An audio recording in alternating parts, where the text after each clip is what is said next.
Bonjour, Citoyen TV, la chaîne de l'Afrique digne et de sa diaspora, vous présente les brèves. Au sommaire, Burkina et Dramanistan, la version france-africaine de la Côte d'Ivoire, au Vajab. Paris, 13 novembre par Thierry Messant. Et pour finir, France avec l'entretien du colonel Hogar. Commençons tout de suite avec le Burkina Faso et le Dramanistan, la version france-africaine de la Côte d'Ivoire. Affaire Guillaume Soro. Après la perquisition de son domicile au Burkina, l'État burkinabé a décidé de poursuivre Guillaume Soro et de lancer un mandat d'arrêt international contre l'actuel président de l'Assemblée nationale de Côte d'Ivoire. Après la perquisition de son domicile au Burkina, l'État burkinabé a décidé de poursuivre Guillaume Soro et de lancer un mandat d'arrêt international contre l'actuel président de l'Assemblée nationale de Côte d'Ivoire. Selon une source diplomatique burkinabé, après la perquisition de son domicile, M. Soro sera poursuivi pour son implication dans le coup d'État de notre pays. L'État a décidé d'aller jusqu'au bout dans cette affaire. Un mandat d'arrêt international sera lancé contre lui, avec l'aide de la communauté internationale. Ainsi, le putsch raté va continuer à secouer les deux pays. L'ex-rebelle ivoirien Guillaume Soro est nommément accusé d'avoir relu le discours de prise de pouvoir du général burkinabé Gilbert Diendéré. 6 milliards de francs CFA, 2 caisses de lingots d'or, plus de 900 gilets pare-balles et casques ont été retrouvés dans le domicile de Guillaume Soro à Ouagadougou, selon des informations publiées par la presse. Ainsi, il est accusé d'être complice avec les putschistes de l'ex-régime de la sécurité présidentielle RSP, de leur chef le général Gilbert Diendéré et l'ancien ministre des Affaires étrangères Djibril Bassolé. Le gouvernement de transition, avec à sa tête Michel Kafando et son premier ministre Isaac Zida, avait demandé à la justice burkinabé une enquête dans cette affaire, dirigée par le procureur militaire chargé d'enquêter sur le coup d'État manqué du général Diendéré. Une perquisition a été faite le 6 octobre dernier au domicile du président de l'Assemblée nationale de la Côte d'Ivoire au Burkina, découvrant ainsi de nombreuses pièces à conviction. Des écoutes téléphoniques auraient montré l'implication de M. Soro dans le dernier coup d'État. Tout de suite, au Vajab. Serein, la lutte continue contre la voyoucratie occidentale. Si le combat de notre souveraineté passe par un procès pour que définitivement les commanditaires de ce qui nous arrive en Afrique soient exposés au monde, allons au procès avec sérénité. Courage, ne baissons pas les bras, on va aller jusqu'au bout. À partir de ce jour, plus de soutien politique aux partis impliqués dans la déstabilisation en Afrique. On les connaît tous, ils ont diabolisé le président Laurent Gbagbo et continuent de diaboliser ceux qui disent la vérité ici et en Afrique. C'est la libération de Gbagbo qui apaisera la Côte d'Ivoire. Donc restons mobilisés autour du président Laurent Gbagbo, président légitime de Côte d'Ivoire, victime d'un coup d'État de la France, puis otage à la CPI suite au mensonge de Fatou Draman Bensouda et son dossier mal soudé au profit du Dramanistan, la version france-africaine de la Côte d'Ivoire. En effet, la Côte d'Ivoire traverse depuis 2002 une profonde crise engendrée par une rébellion armée soutenue par la France. La situation s'est aggravée depuis que Laurent Gbagbo, président constitutionnellement élu et investi, a été livré le 11 avril 2011 par l'armée française à Ouattara et déporté le 1er décembre 2012 à La Haye, où la procureure Bensouda peine à réunir des preuves contre lui.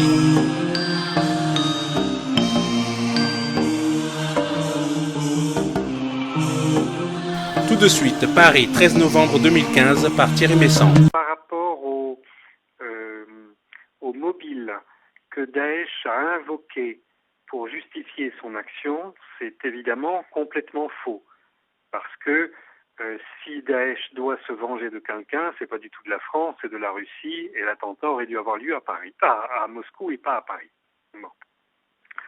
Alors, ceci étant posé, la France est aujourd'hui clairement l'objet d'un chantage qui provient de ses alliés. Et je dis un chantage parce que le gouvernement français, depuis 5 ans, mène une politique absolument insensée, sans en avertir ni sa population, ni les principaux dirigeants politiques. C'est quelque chose qui se fait de manière clandestine à l'Élysée et dont pratiquement personne n'est informé. Et depuis 5 ans, la France est devenue un État terroriste qui agit comme un mercenaire pour le compte de quelques autres États, principalement la Turquie, l'Arabie Saoudite, le Qatar et les Émirats Arabes Unis, et pour une série de compagnies multinationales qui comprend aussi bien ExxonMobil que KKR ou Académie. Donc la France, n'étant pas capable d'expliquer publiquement sa propre politique, et pour cause, parce que c'est assez ignoble ce qu'elle a fait, la France se trouve aujourd'hui poussée par ses anciens alliés à leur rendre de nouveaux services, même si elle ne le peut pas. Voilà. Et ça, c'est la seule vraie raison de ces attentats. Et un sénateur américain, M. Mason, a en fait appelé en quelque sorte la France à convoquer l'article 5 de l'OTAN, autrement dit une intervention militaire en territoire syrien. Oui, alors on peut toujours parler de ça. D'abord, pourquoi en territoire syrien? On n'en sait rien. Hein. Pourquoi pas en territoire irakien? Il n'y a aucune raison à expliquer ça. Deuxièmement, l'organisation qui a revendiqué le fait d'avoir fait l'attentat, pas de l'avoir commandité évidemment, puisque Daesh ne commandite rien. Daesh est un instrument.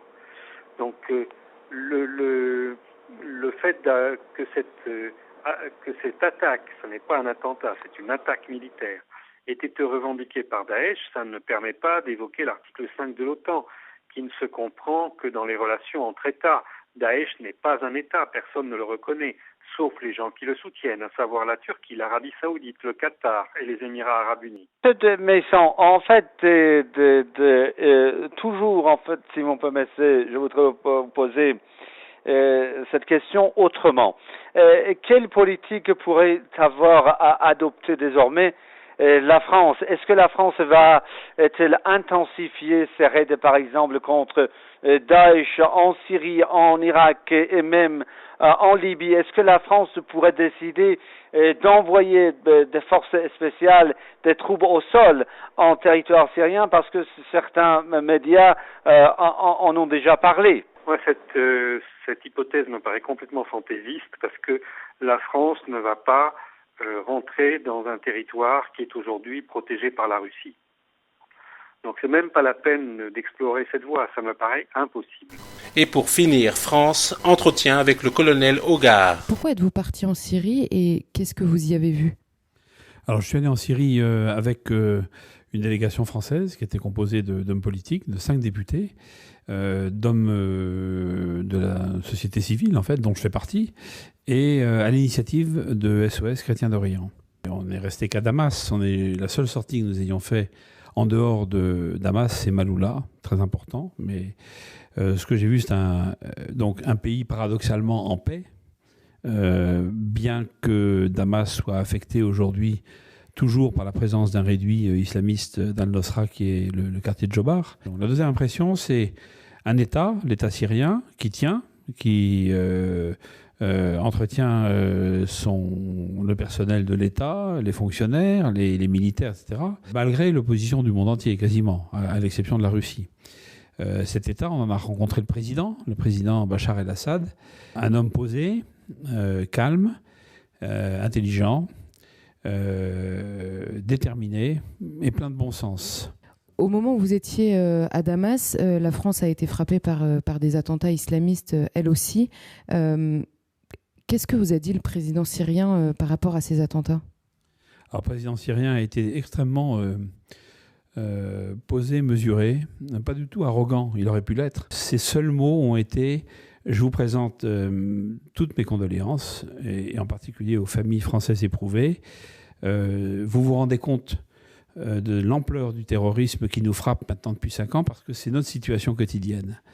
Il n'a pas donné de leçon. Il a critiqué effectivement la politique française en tant qu'avec les alliances qu'on a aujourd'hui et la politique qu'on mène notamment en Syrie de soutien à certains groupes islamistes, on ne pourrait pas s'en sortir.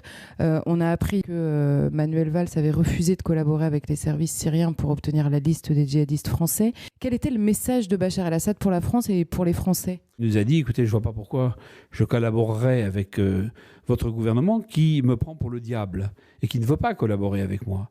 Donc, je ne vois pas pourquoi il y aurait une collaboration en sens unique. Il faut donc que la France... Alors, il y a un premier pas qui est fait vis-à-vis de la Russie, mais c'est encore incohérent, c'est encore illogique, insuffisant et incomplet. Le régime syrien, si imparfait soit-il, est un allié, car nous avons le même ennemi, nous avons le même adversaire qu'il faut combattre et éradiquer. Vous avez aussi rencontré des gens de la société civile. Est-ce que vous avez vu une différence de discours entre les deux sur l'état de guerre en Syrie aujourd'hui ? J'ai personnellement rien contre ce régime et j'ai senti surtout qu'il avait l'adhésion d'une grande partie, d'une énorme partie des Syriens rencontrés. Voilà, il faut le dire. Alors par pragmatisme peut-être, mais peu importe. Après les attentats, le président français a appelé à une union nationale. Est-ce que finalement les deux situations ne sont pas comparables ? En face d'un ennemi islamiste, on s'unit tous ensemble. Évidemment. Et c'est pour ça qu'on devrait tendre la main aujourd'hui et oublier nos petites histoires d'hier et tendre la main résolument à Bachar el-Assad. Notre collaboration est essentielle à la réussite de l'objectif final recherché par les deux parties. Vous nous avez dit tout à l'heure que vous étiez venu en Syrie par le biais de l'association SOS Chrétiens d'Orient, qui est une association française. Qu'est-ce qu'ils font ces Français sur place ? Alors, je tiens vraiment à les saluer. Ma grande fierté quand le Père Toufik nous a dit que cette église très ancienne, une des plus anciennes églises de la chrétienté, du monastère Saint-Serge, Saint-Bacchus de Maaloula, qui a été ravagée avec haine du christianisme par ces sauvages, quand le père Toufik nous a dit, voilà, vous voyez, le dôme est reconstitué, l'église est en train de se reconstruire, c'est grâce à SOS Chrétiens d'Orient. Moi, je dis, je suis très fier des Français et de notre jeunesse française. Ça m'enlève un peu de la honte que j'ai ressentie quand on m'a dit, c'est le front Al-Nosra, supporté, soutenu, approvisionné en armes et en munitions par la France, qui a fait ces saloperies. Octobre 2015, Manuel Valls se rend à Riyad. Il signe pour 3 milliards d'euros de promesses de contrat et lance cet appel aux acteurs économiques saoudiens. Venez investir dans notre pays, au cœur de l'Europe. C'est le moment, plus que jamais. Le rôle de l'Arabie Saoudite et du Qatar, deux de nos partenaires commerciaux, est pourtant plus que trouble dans la création du groupe État islamique. En 2010, ces deux pays entendent parler d'un projet iranien de pipeline pour le pétrole et le gaz qui traverserait l'Irak et la Syrie. L'Arabie Saoudite et le Qatar prennent très mal l'idée d'un pipeline qui pourrait aller depuis l'Iran jusqu'à la Méditerranée et qui pourrait donc concurrencer leur livraison de pétrole. Ils vont dire, mais dans le fond, le problème, c'est Bachar. Bachar, il est en train de signer un accord qu'il ne devrait pas signer avec l'Iran, donc c'est un personnage extrêmement dangereux, donc il faut renverser Bachar. Et peu après, financés par Riyad et Doha, les groupes djihadistes vont monter en puissance en Syrie. Les financements saoudiens et qataris vont se poursuivre jusqu'en 2013. Le groupe État islamique ensuite les inquiète, mais malgré cela, des Saoudiens continueraient de le financer en sous-main. Le pétrole de Daesh ne peut sortir et ne peut être payé que par des gens qui sont prêts à le payer et à étouffer son existence. C'est forcément un mélange de Turcs et de Saoudiens. Doit-on continuer à faire des affaires avec ceux-là même qui ont armé les bras des terroristes que l'on combat aujourd'hui ? La question se pose donc après les attentats du 13 novembre.